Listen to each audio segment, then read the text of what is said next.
Right now, across the globe, highly paid legal teams are, well, they're operating with an 85% reduction in project timelines compared to just a decade ago. Yeah, which is just an absolutely staggering metric when you really sit with it. Right. Think about that for a second, for you listening. An 85% reduction in the time they're given to complete these massive, structurally critical commercial agreements. And their primary strategy for surviving this compression, it's basically just adrenaline. Oh, entirely. Adrenaline, panic, and, working through the weekend. Exactly. So today we're taking a really deep dive into why the commercial legal industry is, frankly, on the verge of a spectacular structural failure. And more importantly, we're looking at the specific operational lifeline that's being thrown to it right now. It's a phenomenal turning point to witness, really, because the entire profession is finally being forced to realize that you can't sustain quality or your own sanity purely on that midnight coffee. No, you really can't. So we've got a comprehensive briefing document in front of us today. It's titled Contract Drafting Excellence. And our mission for this deep dive is to explore how the legal industry is fundamentally shifting how it handles contracts. They're trying to move away from this chaotic, reactive, task-based scrambling system into a highly structured, project-based management methodology. Right, which is known as legal project management, or LPM for short. Yes, LPM. Yeah. And I want to set the tone immediately for you listening right now. You absolutely do not need to be a lawyer to find this relevant. Not at all. Definitely not. I mean, the principles here apply to almost any high-level knowledge work. Exactly. If you have ever felt overwhelmed by endless document revisions, or if you've ever stared down a shrinking deadline while a client demands more work for the exact same pay. Which happens to literally everyone in professional services. Right. You are going to recognize every single pain point we discussed today. Yeah, and my focus here is to really decode the methodology behind LPM. We need to analyze not just what these new legal tools are, but why they represent a complete paradigm shift for modern commercial operations. Right, getting to the core of it. Exactly. We're looking at the underlying logic of how a legal department transforms from being perceived as this persistent business bottleneck into an actual streamlined business enabler. Okay, so to understand the cure, we really have to immerse ourselves in the disease first. Let's look at the breaking point of modern legal work.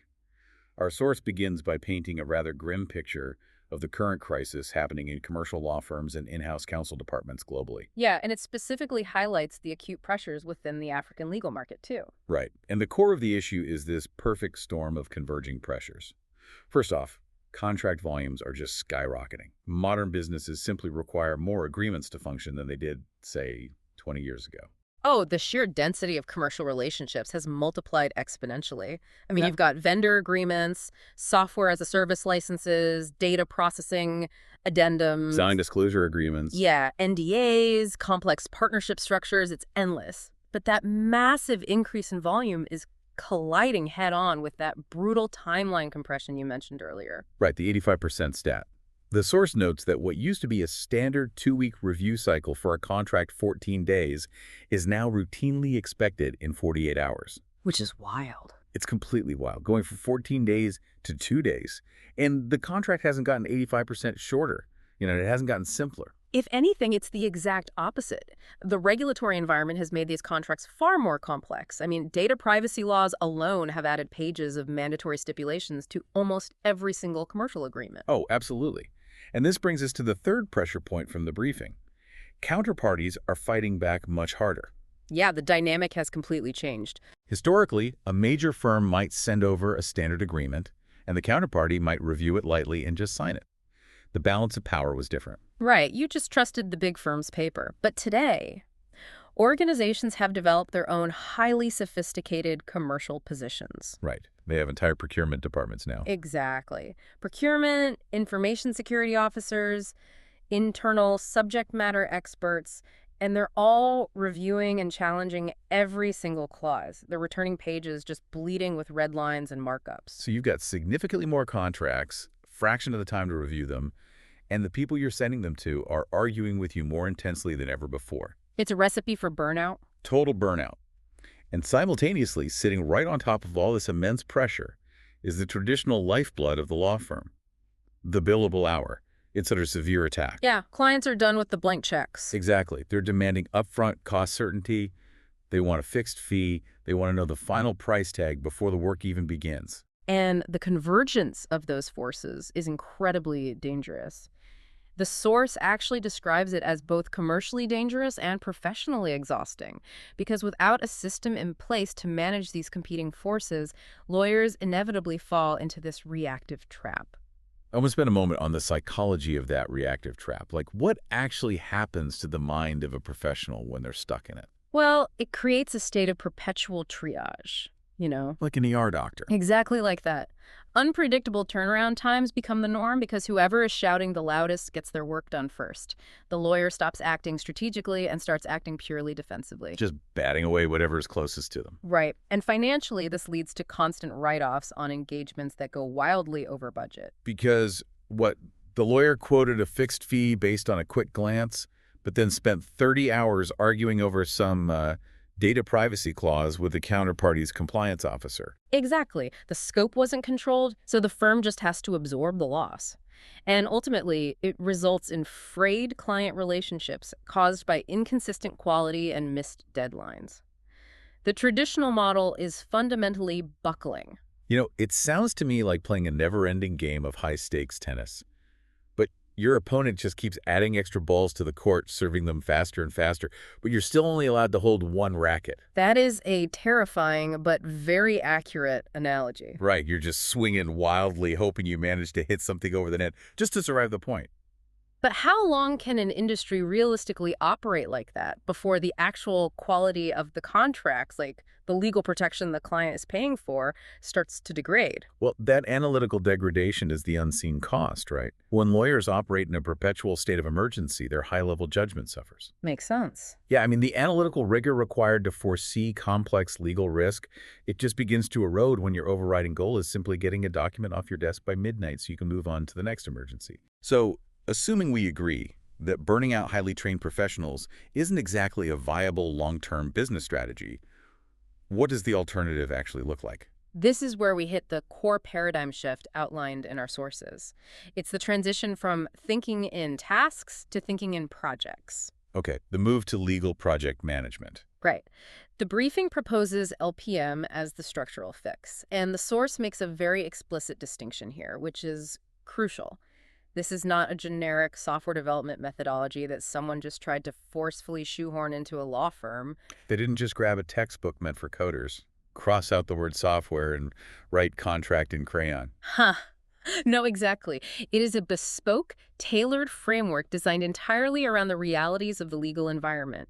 The fundamental shift is treating the contract drafting process not as an isolated task, but as a formal project. Okay, let me try to define the difference based on the reading, and you tell me if I'm hitting the mark here. Go for it. So the old task mindset seems entirely linear and reactive. The lawyer gets an email with instructions. They draft the document. They send it. They wait. The counterparty sends back a heavily marked up document. The lawyer reacts to those markups, revises, and sends it back. It is literal ping pong. Every swing of the paddle is an isolated event. You've hit the core of it perfectly. And because of that task-based view, the exact same inefficiencies repeat on every single matter. Like what? Well, scope creep happens silently. Initial instructions are vague. The back-and-forth negotiation cycles spiral totally out of control, and internal costs become entirely unpredictable. No one is looking at the overall architecture of the engagement. They're solely focused on the ball flying at their face in that specific moment. But why does the source argue that contracts are such a natural fit for project management principles? Because, I mean, contract drafting feels very fluid and subjective to a lot of people. It does feel subjective, sure, but structurally, every contract engagement intrinsically possesses all the characteristics of a formal project. How so? Well, it has a defined objective, which is producing a legally binding agreement that meets specific commercial requirements. It involves a team of people collaborating. It involves a client whose expectations must be managed continuously. And crucially, it operates under strict constraints. Ah, okay. And here's where the methodology gets very tangible.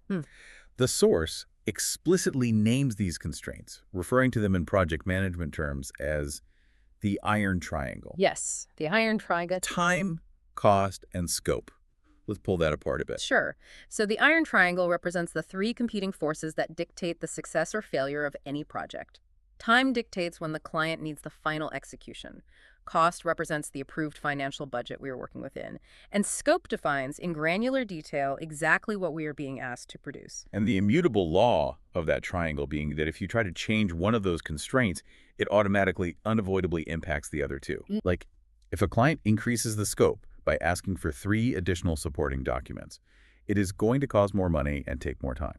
You can't just magically absorb it. That is the physical reality of knowledge work. The catastrophic flaw in the traditional task-based legal model is that these constraints are managed implicitly, if they're managed at all. Right. A lawyer might have a vague, unspoken understanding that the client is in a rush and doesn't want a huge bill.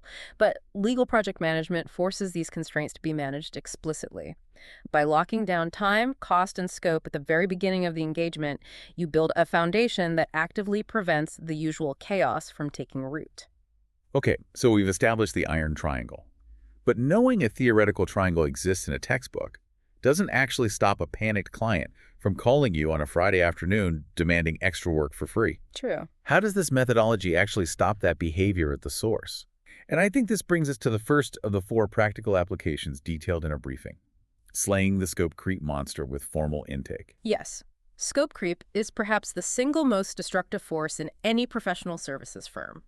The discussion in the source moves heavily into the twin pillars of project initiation: client intake and scope definition.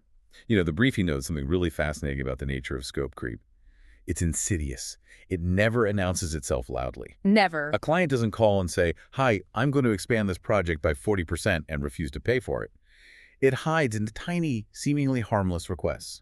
Can you also quickly check this relatedly? Or Okay. the counterparty added 3 new data privacy schedules, just give them a quick read. Right. And the danger lies in the cumulative psychological and financial toll of those requests. Individually, each one seems totally manageable, and a lawyer's natural professional inclination is to be a helpful advisor, right? To say, sure, I'll take a quick look. Of course, you're going to keep the client happy. Exactly. But collectively, those small additions transform a neatly budgeted engagement into a sprawling, open-ended nightmare. I can just imagine the Friday afternoon scenario. A client emails at 4 p.m. asking to quickly review a vendor addendum. The junior lawyer agrees, but the addendum references 3 dense European regulations. It ends up taking 14 hours of weekend work to properly analyze. Well, it happens all the time. And then come billing time, the partner looks at the timesheet, realizes they quoted a flat fee for the main contract, and has to write off thousands of dollars in unbillable time because they never formally agreed to charge for that addendum. The data supports that entirely, too. The source indicates that by the time a file finally closes under the traditional model, the actual time recorded by the legal team is often double the original estimate. Double. Double. It leads to massive financial write-offs, which just devastates the firm's profitability. So the antidote to this slow bleed is rigorous, upfront documentation. The briefing outlines that a legal project leader must define several critical elements before a single word of drafting begins. Okay, so what actually goes into that upfront documentation? Well, they must formally define the exact type and number of agreements to be drafted. They need to document the non-negotiable commercial terms provided by the client. They must outline the anticipated level of negotiation, like, are we expecting a friendly standard sign-off or a hostile, protracted merger negotiation? Right, setting expectations. Exactly. And perhaps most importantly, they must define exactly what the word done means. Ooh, done is an incredibly subjective word in professional services. Very. Does done mean we have a fully signed, countersigned, and executed agreement? Or does done mean we provided you, the client, with our best near-final redline and you are handling the final signatures internally? Yes. And if you do not define done in writing during the intake phase, the project simply never ends. The client will just keep returning with questions indefinitely. I want to push back on this slightly, though, putting myself in the shoes of a service provider listening to this. Doesn't enforcing a formal intake document so rigidly make you look inflexible? How do you... Like, if a long-term client just wants a quick favor, and you pull out a formal scope modification form, aren't you risking the relationship by appearing unhelpful and bureaucratic? It's a very common hesitation among professionals adopting LPM, for sure. But the source provides a critical clarification here.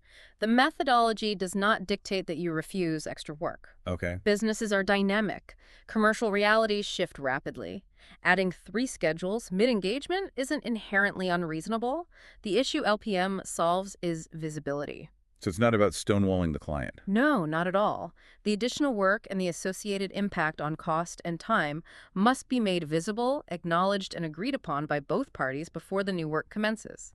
It cannot be silently absorbed by the lawyer, worked on over the weekend, and then written off as a financial loss a month later. Ah, I see. You're changing the conversation from a hesitant, yes, I guess I can do that, to a confident, yes, we can absolutely handle that addendum. And based on our scope agreement, that will add 2 days to the timeline and this specific amount to the budget. Shall we proceed? Precisely. And that transparency is what actually builds profound trust over time. Clients despise surprise invoices at the end of the month, far more than they mind upfront discussions about scope modifications. That makes a ton of sense.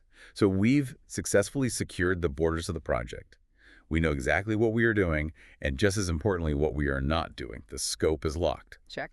But how do legal teams actually execute the substantive drafting work faster without sacrificing the quality of their legal analysis?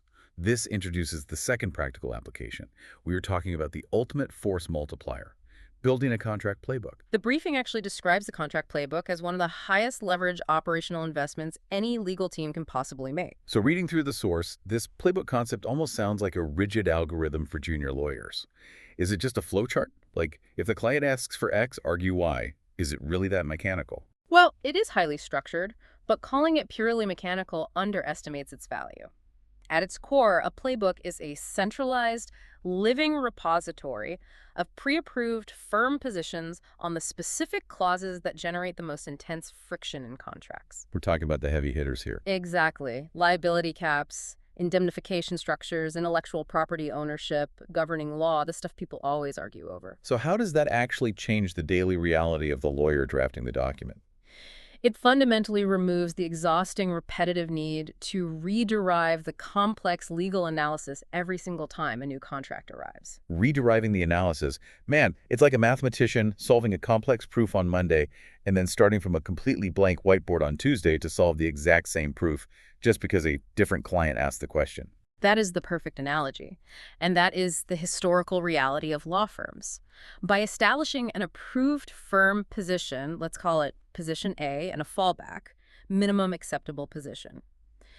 Position B, the negotiation process transforms from messy improvised arguments into a structured, highly repeatable mechanism. This has to fundamentally alter the hierarchy and the economics of a law firm, though. If the complex analytical framework, the deep thinking about risk tolerance and firm strategy is preset by the senior partners and codified into this playbook, then junior staff can now be heavily leveraged. Oh, the economic implications are massive. Junior lawyers and even paralegals are suddenly empowered to handle the bulk of the initial drafting and the first round of review because they are operating safely within established guardrails. Right, they aren't guessing. Exactly. And the internal turnaround cycle shortened drastically because the junior team isn't wasting days trying to track down a senior partner to ask how the firm handles a specific indemnity clause. The source notes, however, that building this playbook is not just some weekend administrative chore. Building a functional playbook is a massive project in itself. It really is. From a legal project management perspective, creating the playbook requires rigorous scoping. You first have to analyze historical data to identify which contract types actually warrant a playbook in the first place. Yeah. You have to isolate which specific clauses genuinely generate the most negotiation friction. You can't just guess what's causing the delays. No, you need the data. And crucially, you must document the underlying legal rationale behind the approved positions so that the junior lawyers understand why they are arguing a certain point, rather than just blindly copying and pasting text. Right, they still need to be lawyers. Exactly. And you have to build a continuous review cycle to keep the playbook updated as case law changes and market standards evolve. A stagnant playbook is actively dangerous. Okay, so we have empowered the junior lawyers, they had their playbook, and they have dispatched a solid, well-reasoned first draft incredibly fast. But now they have to face the counterparty. The fun part. Right. The external client reads the draft, disagrees with major portions of it, and sends it back, covered in red lines. How does LPM manage the actual negotiation? This brings us to redefining what is arguably the most dreaded phase of legal work, taming the red line tornado with Agile Review Cycles. This is where we see concepts from the technology sector brilliantly adapted for professional services. The source explores how the Agile methodology, originally designed for software developers to release code in iterative, focused sprints, is applied to complex contract negotiation. We talked earlier about the old task-based way being like playing ping pong. You just hit the entire 50-page contract back and forth, arguing over page 2 and page 49 simultaneously in the exact same email thread. How do Agile review cycles change that dynamic? Agile introduces structured, explicitly phased review cycles. Instead of treating the entire document as an open battlefield, an Agile sprint breaks the negotiation down into categorized phases. Okay, walk me through that. Let's look at the practical example provided in the text. Cycle 1, the initial sprint, is strictly dedicated to resolving the commercial and structural provisions. This is defining exactly what is being bought, the delivery timelines, and the core pricing structure. So you lock the commercial reality down first. Yes. Only when Cycle 1 is closed do you move to Cycle 2. This second sprint tackles the heavy legal risk allocation, the indemnities, the liability caps, the warranties. Finally, Cycle 3 cleans up and finalizes the operational and administrative provisions, like notice periods and signature blocks. It makes me think of an analogy. It's exactly like building and finishing a house. You don't stand on the dirt arguing with the general contractor about the specific shade of the bedroom window trim while the crew is still trying to pour the concrete foundation. No, you'd never do that. Right, you lock down the foundation, it sets, and you never go back to it. Then you move to the framing, then the drywall, then the paint. The methodology enforces that exact discipline. By structuring the negotiation in bounded sprints, you prevent counterparties from suddenly reopening commercial pricing issues that were definitively resolved 3 weeks ago. The client and the counterparty know exactly what category of issues they're being asked to review in each specific round. It stops the endless looping. It focuses their cognitive load, which allows both sides to make faster, much more deliberate decisions. I have to challenge this, though, especially regarding Cycle 1 and Cycle 2. In the real world of commercial negotiations, isn't legal risk entirely intertwined with the commercial price? Okay, yeah. How can a client agree to a final price in Cycle 1 if they don't know what massive liability caps or indemnities they're being forced to accept in Cycle 2? If the risk is high, the price needs to go up. You can't separate them that cleanly, can you? That is a very astute observation, and it really highlights the nuance of applying Agile to legal frameworks versus software code. The methodology doesn't demand willful blindness. Okay. In highly complex bespoke negotiations, the commercial sprint establishes the baseline assumptions regarding risk. The pricing in Cycle 1 is agreed upon subject to a standard risk allocation model.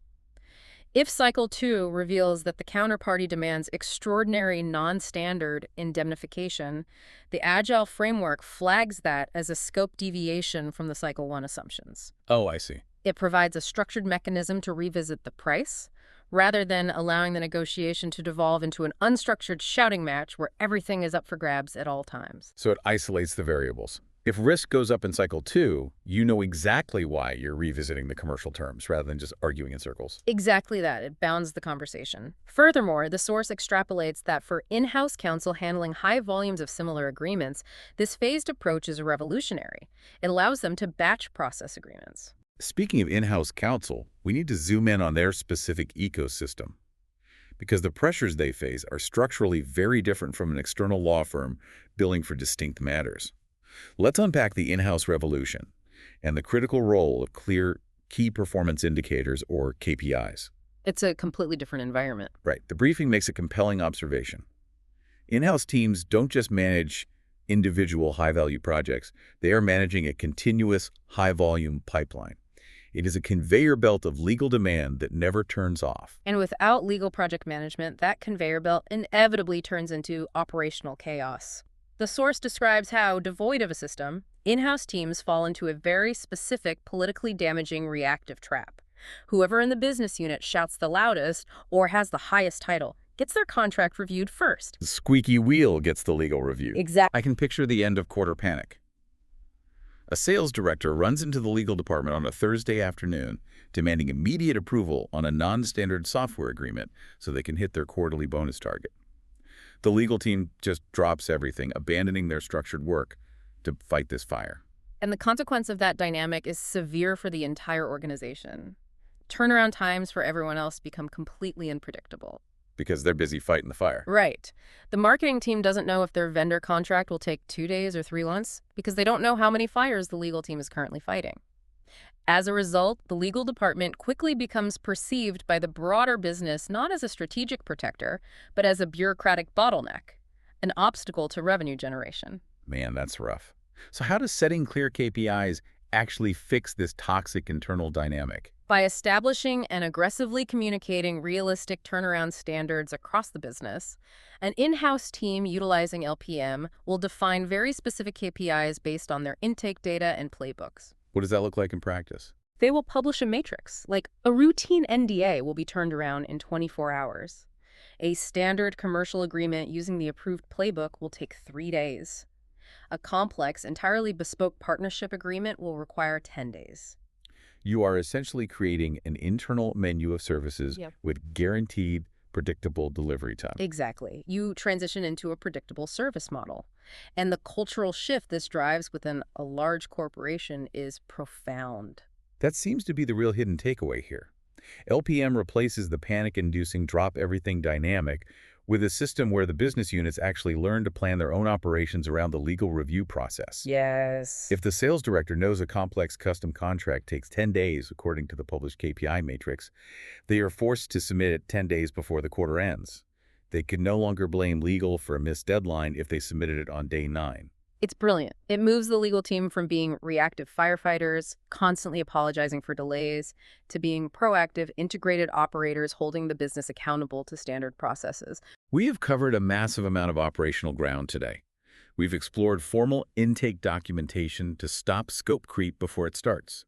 We've discussed building playbooks to empower junior staff and reduce repetitive analysis. We've instituted agile sprints to tame the chaotic redline process. And we've set clear KPIs for predictable in-house turnarounds. It's a lot, but it's all connected. So what is the ultimate bottom line impact? And more practically, how does a listener perhaps feeling overwhelmed by their current workflow actually learn to implement this? This brings us to our final section, the commercial ROI and the certification pathway. The commercial case for this transition, the return on investment, is not a theoretical academic exercise. The source provides a very explicit narrative detailing the undeniable outcomes of structured contract management. Let's walk through the actual financial and operational impact of these systems, because this is the payoff for all the hard work of building playbooks and intake forms. Okay, the first major impact is significantly faster turnaround times. By compressing the duration from the initial client instruction to delivering the first draft, firms increase their velocity. When a team starts from a playbook template and proceeds through a defined workflow rather than starting with a blank page, the productivity gains are immense. This is especially vital for high-volume in-house teams trying to clear backlogs. Right. And the second major impact outlined is fewer redline rounds, which directly lowers operational costs and drastically reduces client frustration. Because you have utilized formal intake to lock the scope and agile sprints to bound the negotiation phases, the parties spend far less time arguing in circles. The third impact is the financial lifesaver for external law firms. Yeah.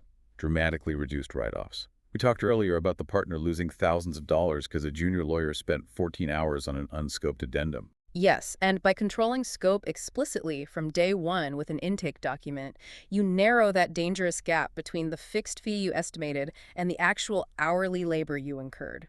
The firm gets paid for the work it actually performs, protecting profit margins. Love that. And finally, stronger client relationships.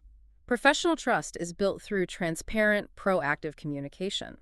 When clients experience predictable turnarounds, clear communication about scope changes, and absolutely no surprise invoices at the end of the month, they become fiercely loyal, they return with more work, and they refer other business. We have spent a lot of time on the theory and the impact.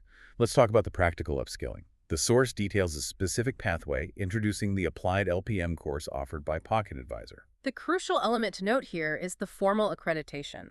The briefing emphasizes that Pocket Advisor is Africa's only training provider accredited by the ILPM, the International Institute of Legal Project Management. Why does that specific global accreditation matter so much? Because it ensures the training isn't just a localized theoretical seminar, it is tied to a globally recognized standard operating across a 63-country network. Furthermore, the deep dive highlights that students don't just get lectures. They walk away with actual practical templates, intake forms, sprint trackers that they can immediately plug into their practice to avoid the blank page syndrome that usually follows a training seminar. The instruction itself seems heavily grounded in real-world trench warfare, too. The course is facilitated live by Nicolene Showman-Lowe, who brings 20 years of commercial practice experience as an award-winning attorney. Exactly. It is not being taught by an academic who only knows project management theory. It is taught by someone who has lived through the absolute chaos of midnight contract drafting and utilized these tools to actually survive it. And completing it culminates in concrete credentials. Right. Practitioners can earn the LPP, which is the Legal Project Practitioner Certification, or the LPA, the Legal Project Associate Certification, both recognized globally by the IILPM. For you listening right now, if this discussion has resonated with the pain points in your own daily work, there is a very tangible takeaway provided in our briefing document. There is a free LPM 101 introductory video and a 1,000 Rand discount available if you visit pocketadvisor.co.zlegal-project management course. And the course is entirely online and facilitated live. It serves as the practical bridge from understanding the high-level methodology we've explored today to actually implementing the systems in your own career. It really does. Which brings us to the end of our journey into the mechanics of modern legal work. If we synthesize everything we have unpacked today, the overarching theme is loud, clear, and quite undeniable. The lawyers, the in-house counsel teams, and, frankly, the professionals in any complex knowledge field who will dominate the next decade, they will not just be technical scholars, they will be operational masters. I want to leave you with a final thought to ponder as you look at your own desk tomorrow. Is the true value of a highly trained expert is their high-level judgment, their analytical rigor, and their strategic thinking. Then every single minute spent untangling avoidable administrative chaos is a minute of stolen value. So true. I encourage you to look at your daily workflow, whether you are drafting international commercial contracts or managing complex projects in an entirely different industry. Ask yourself the hard question. Are you intentionally managing a structured process? Or is the chaotic process quietly managing you? It brings us right back to the beginning. You wouldn't dream of building a skyscraper without a meticulous blueprint and a phased project plan. Why on earth would you try to build your professional practice without one? Thank you so much for joining us on this deep dive. We genuinely hope you take these project managing principles, apply them to your own work, and use them to finally tame your own daily chaos. We will see you next time.